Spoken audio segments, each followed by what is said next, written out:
მოგესალმებით.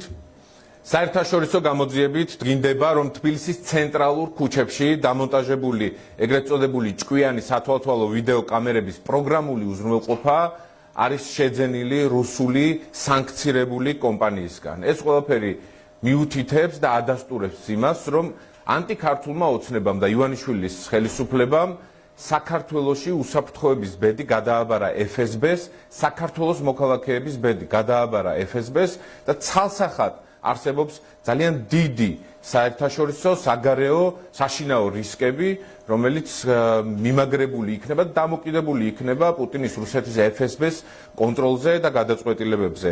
ეს არის სისტემა, რუსული საოპერაციო სისტემა, რომელსაც შეუძლია მოქალაქეების გაკონტროლება გადაადგილების პროცესში. ეს არის სისტემა, რომელსაც შეუძლია აღრიცხოს საქართველოს მოქალაქეები თბილისის ქუჩებში, მაშინაც კი, როცა მათი სახე ნაწილობრივ არის დაფარული.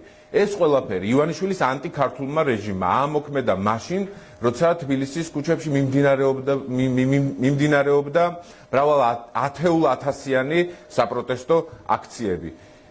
კომპანიები შინაგან საქმეთა სამინისტროს ოფიციალური ინფორმაციით საქართველოში დღეის მდგომარეობით 10,000-მდე ვიდეოკამერაა დამონტაჟებული. ოცნების რეჟიმი უკვე წლებია იყენებს სანქცირებული ჩინური კომპანიების კამერებს.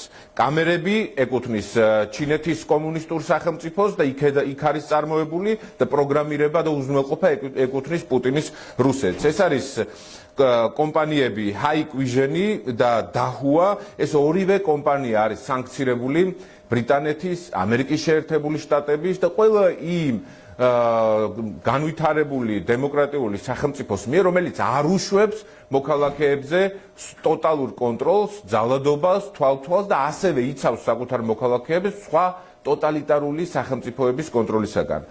ამ ყველაფრის პარალელურად ივანიშვილმა გადაწყვიტა, რომ დევნოს საქართველოს მოქალაქეები, ისინი აკონტროლოს ყველგან და ეს ინფორმაცია, ძალიან მნიშვნელოვანი ინფორმაცია მიაწოდოს ჩინეთის კომუნისტურ მთავრობას და პუტინის რუსეთს. ერთს როგორც მწარმოებელს ამ ვიდეოკამერებისა და მეორეს როგორც პროგრამულ უზრუნველმყოფს პუტინის რუსეთის სახით. არანაირი მოთხოვნა რეალურად ჩვენ არ გაგვაჩნია, ჩვენ ამ მიმართვას ვაკეთებთ იმის, რომ მოქალაქეებს უთხრათ, რომ თქვენი პერსონალური ინფორმაცია არის საფრთხეში და ეს ხელისუფლება უნდა შეიცვალოს იმისთვის, რომ თქვენი პერსონალური უფლებები, ადამიანის უფლება, თავისუფლება, გადაადგილების და პერსონალური ინფორმაციის დაცულობა იყოს უზრუნველყოფილი. არანაირი მოთხოვნა ივანიშვილის პროკურატურასთან ან პოლიტიკასთან ჩვენ რა თქმა უნდა არ გაგვაჩნია, იმიტომ რომ არ გვაქვს მოლოდინი, ისინი ჩაეხსნებიან FSB-ს, რომელსაც გადასცემენ ჩვენი მოქალაქეების ინფორმაციას.